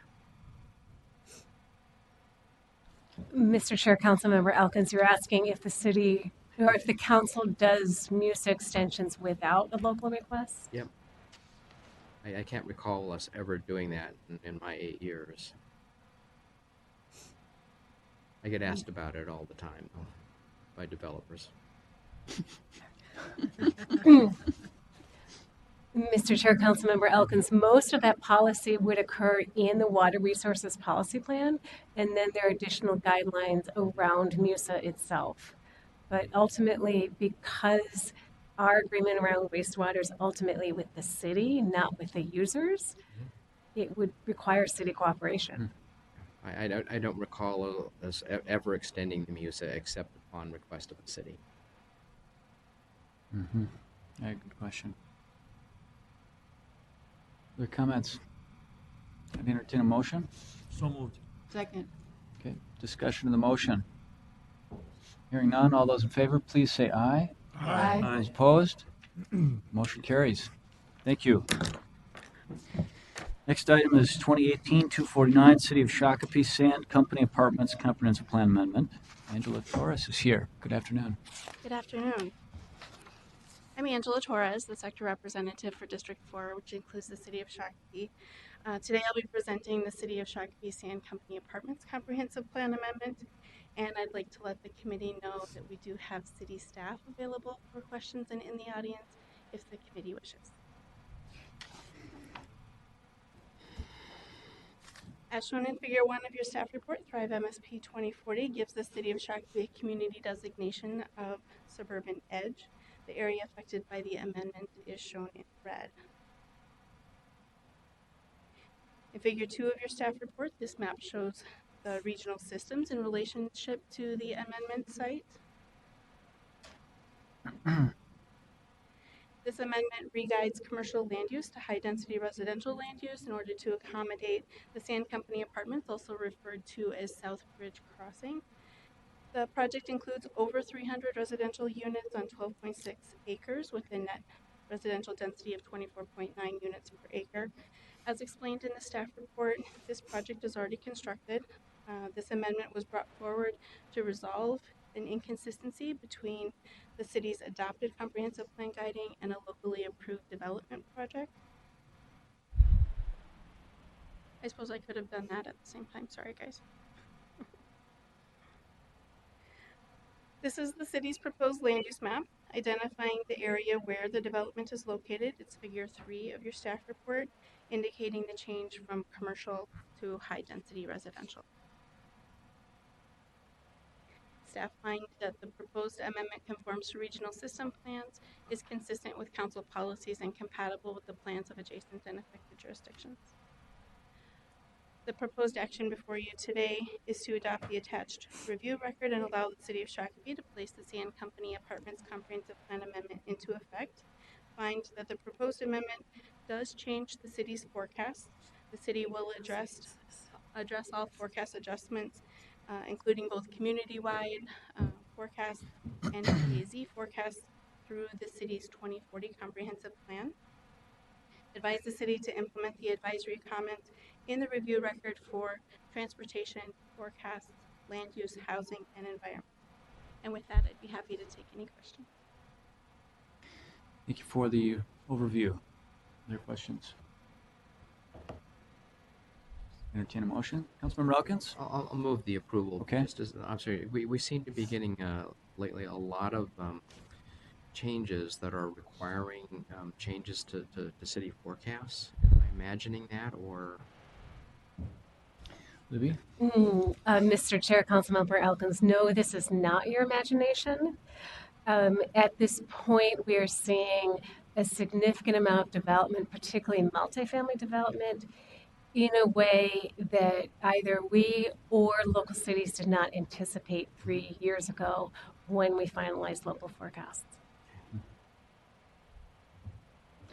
Okay, there's been a motion. Is there a second? Second. It's been seconded.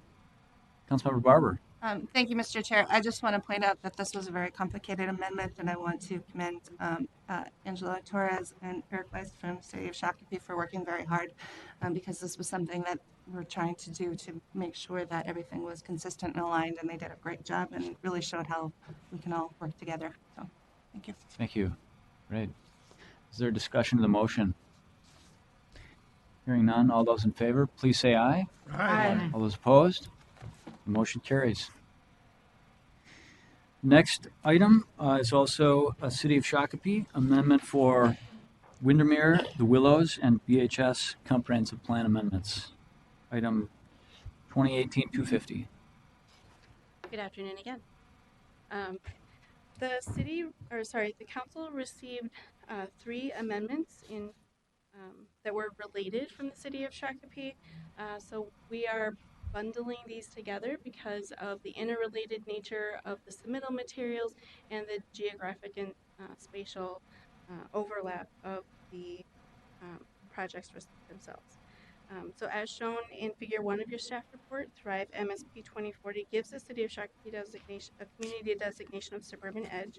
The area affected by the amendment is shown in red. That is the larger Windermere project. The Windermere project itself includes the geographic area for 2 known projects of the Willows, which is outlined in pink, and BHS, which is outlined in black. Figure 2 of your staff report identifies the systems in relationship to this amendment site.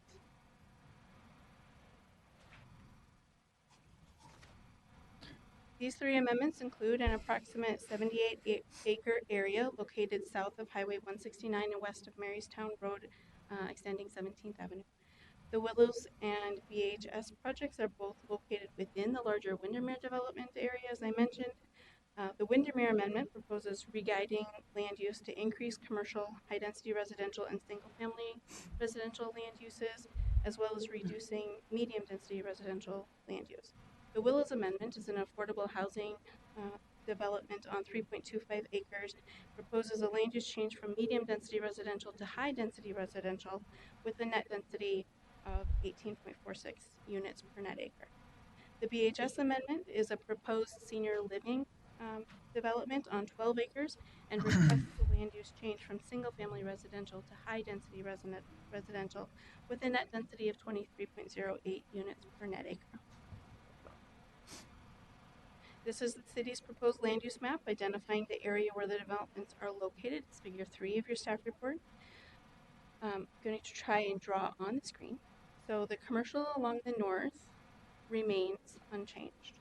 The medium density in the center is also consistent with its current land use plan, and the single family residential along the west remains as well.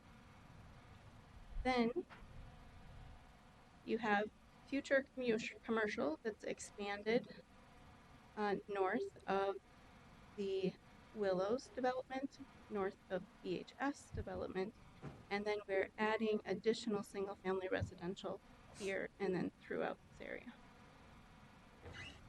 That works quite well. Okay.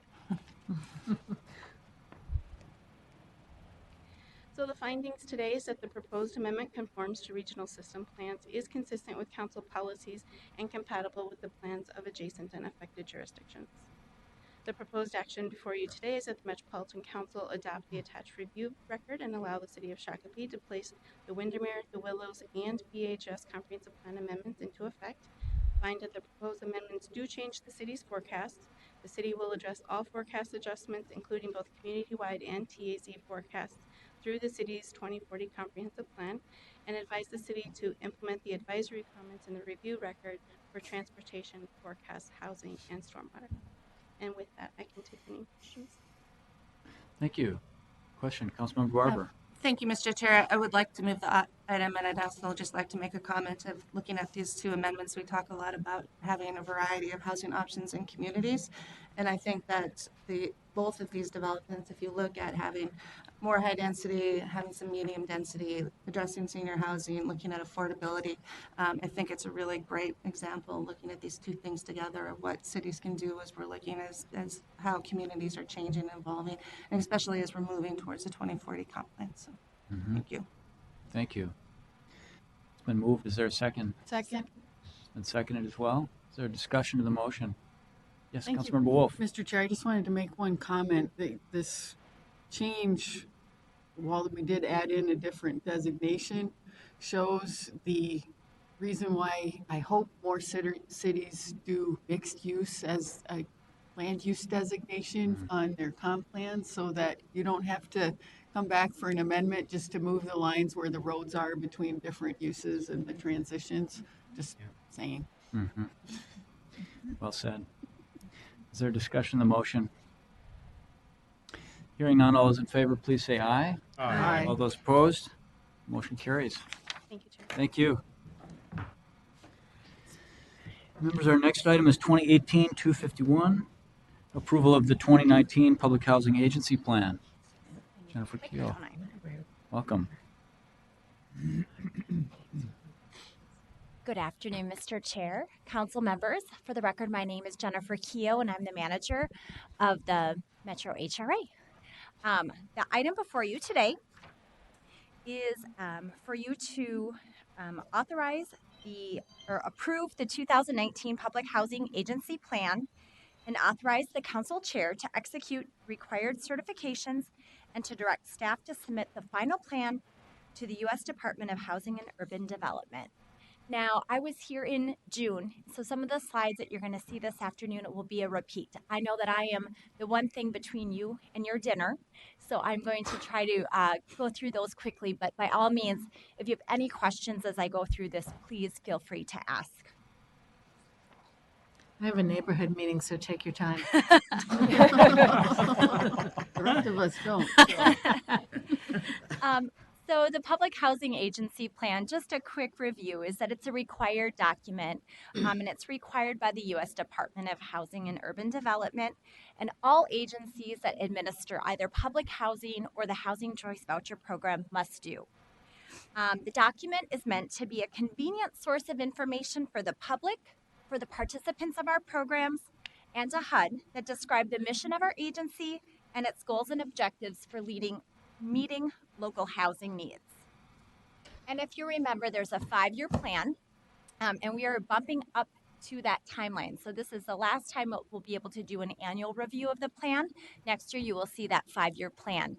And that will require quite a bit of work on our end, on staff's end, and engagement with the public prior to that happening. But this year, I'm here just to have you approve and review that annual plan. A portion of that PHA plan is our Housing Choice Voucher Administrative Plan. And again, you saw this slide back in June. But just a reminder that the Housing Choice Voucher Administrative Plan is our main policy document. And I always say it's sort of the heart and soul for our coordinators. So when a question about how do we do something, regulation, and then not only what's required by HUD, but then that's where we also have the ability to make discretionary policies. And on the slide there is some examples of some of the policies that are covered that are either mandatory or discretionary, where we have the ability to make some decisions at a staff level. We go through that plan annually. And as we're coming up against discretionary policies or even mandatory policies, one of the things that HUD requires is that we engage with the families that we serve. And so on an annual basis, we gather together families that are served by the Housing Choice Voucher Program, and we create what's called a resident advisory board. That resident advisory board, whoops, and then I went back. Now I don't know how to get back, sorry.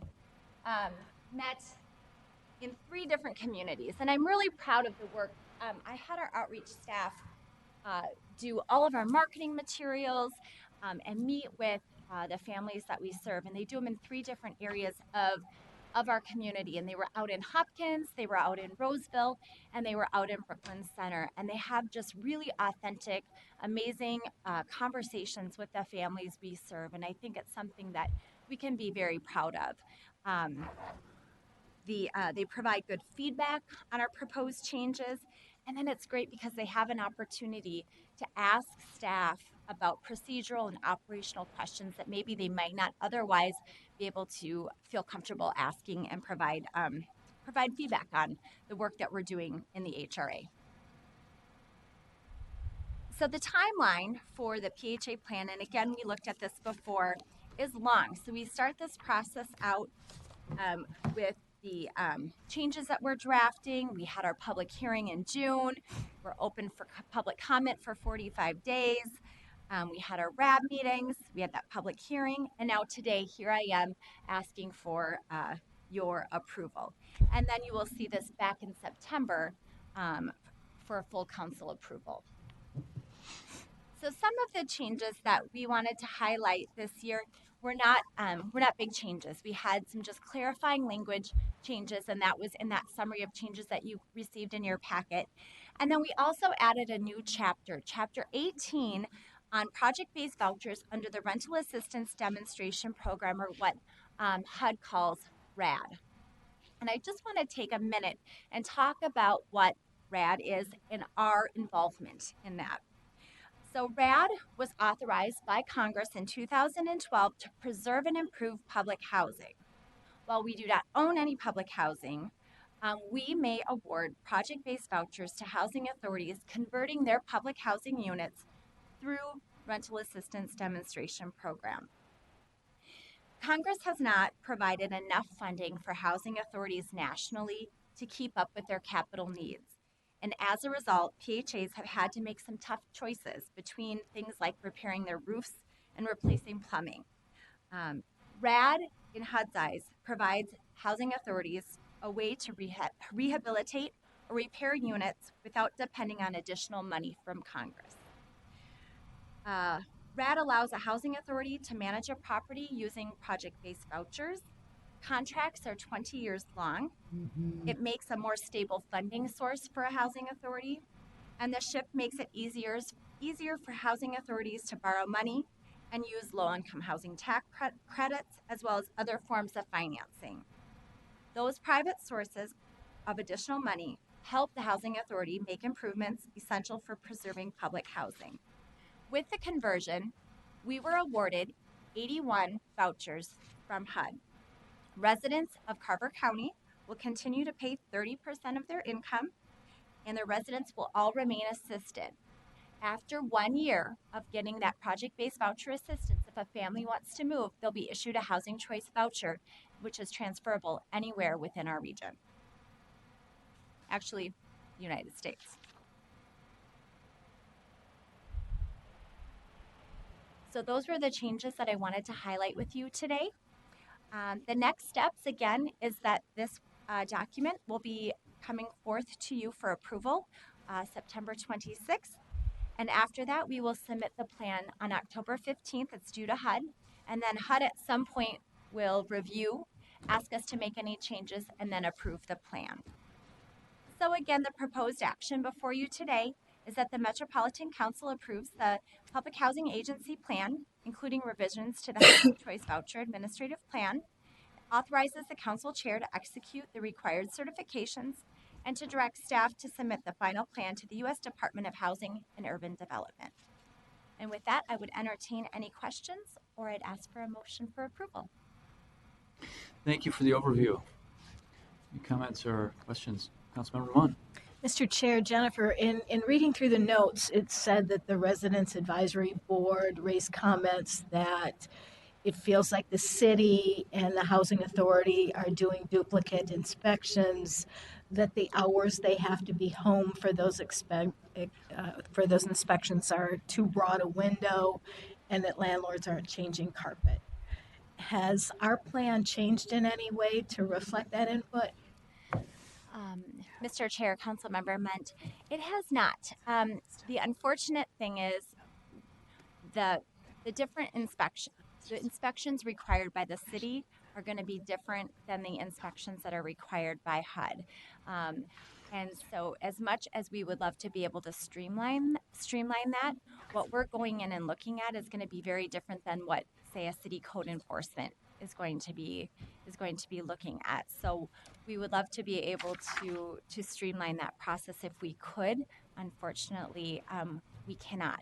One nice thing is that under the streamlining rule that came out through HUD is we are able to do biennial inspections. And so if a participant is living in a unit where the landlord has a history of passing their inspections and the unit is in good condition, we are able to basically reward the family and the landlord by not having to do the inspection the next year and doing that every other year, which I think is nice for the family to not have to be burdened of multiple inspections. But we hear that time and time again from the families we serve, whether it's a tax credit, it's a code enforcement, fire and safety inspections, that they're feeling like we're in their units a lot.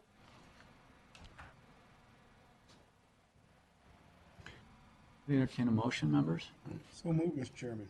It's been moved and seconded. Is there discussion of the motion? Hearing none, all those in favor, please say aye. Aye. All those opposed? Motion carries. Thank you. Thank you. Our last business item is 2018-238.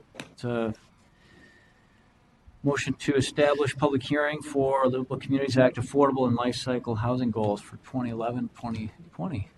Thank Welcome, you, Mr. Paul. Chair. I'm Paul Burns, manager of the Liverpool Communities Programs, and this is an action to schedule a public hearing to initiate the council's process to allow new members to join the program. In this case, it was initiated by the city of Shakopee, and so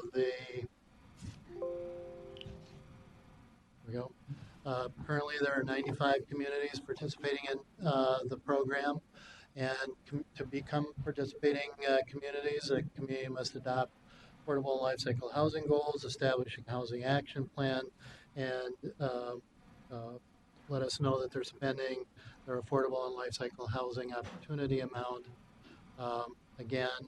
According to the statute, any community that passes a resolution, submits it to us by November 15th of any year, can initiate this process. We hold a public hearing, and the council must adopt by resolution the goals of all the participating communities by January 15th of any year. So the request is to schedule a public hearing for December 3rd to initiate the process. Thank you. Just a question. Councilmember Cunningham. It was some time ago that the city of Shakopee wrote us a letter saying they didn't want to participate in this process. So is there something that changed since that letter? I do remember the letter very clearly in my mind. I'm just trying to figure out what's changed. Well, I'm glad to see they want to participate, but I'm trying to understand, what's different 3 years later. Mr. Chair, Councilmember Cunningham, in 2010, the initial period of housing goals ended, and so communities that chose to continue to participate had to agree at that time for affordable and life cycle housing goals for the period from 2010 to 2020. The city of Shakopee had chosen at that time, and after a couple of other incidents where they considered rejoining, had chosen not to. For whatever reason, the city now has chosen to change its mind and to rejoin the program, and so here we are. Okay, so that you don't, excuse me, Mr. Chairman. Councilmember Cunningham, go Yeah, ahead. I apologize. So you don't really know the underlying reasons for the change? Okay, I'm just curious about it. Councilmember Barber may have a. Thank you, Mr. Chair. I don't know the exact reason why they chose to quit participating. That was before I was involved here, but I can tell you we've had a number of discussions with them and educating staff and the elected officials as well about what the program is, what it does, what it requires, and I think some of that helped them kind of change their position on deciding to participate in the program. Yeah, and Mr. Chairman, I think it's a good thing. I was just trying to understand. Right. It was very clear what they said, why they weren't participating. So, just wondering, what changed. But Yeah, it's good movement. Yeah, I think that's a positive, positive movement. Councilmember Munn. Mr. Chair, Paul, we've had several communities ask for an extension until the end of the year on their 2040 comp plan. Will a December 3rd date have a negative impact on any of them? Mr. Chair, Councilmember Munt, no, it shouldn't have any impact. The goal setting periods for the livable communities is after the comp planning process. So in 2020, all the communities will need to decide whether they want to continue to participate in renegotiate the goals, affordable and life cycle housing goals. So it shouldn't have any impact on their extensions of their comp planning process. I'd entertain a motion, members. So moved. It's been moved and seconded. Any discussion of the motion? Hearing none, all those in favor, please say aye. Aye. All those opposed? Motion carries. Thank you. Thank you, Paul. That concludes our business agenda, members. I would suggest that our items number 2 and item number 9 are included on the council's business agenda. Number 2, the City of Andover Peterson Farm CPA. I think given that there's policy inconsistency and also because we did not have unanimity on that, I'd suggest that comes to the council's full consideration, and then our 2019 Public Housing Agency plan as well, just given its significance. Does that sound acceptable to everyone? Okay, great. With that, we'll conclude. Thank you. We're adjourned.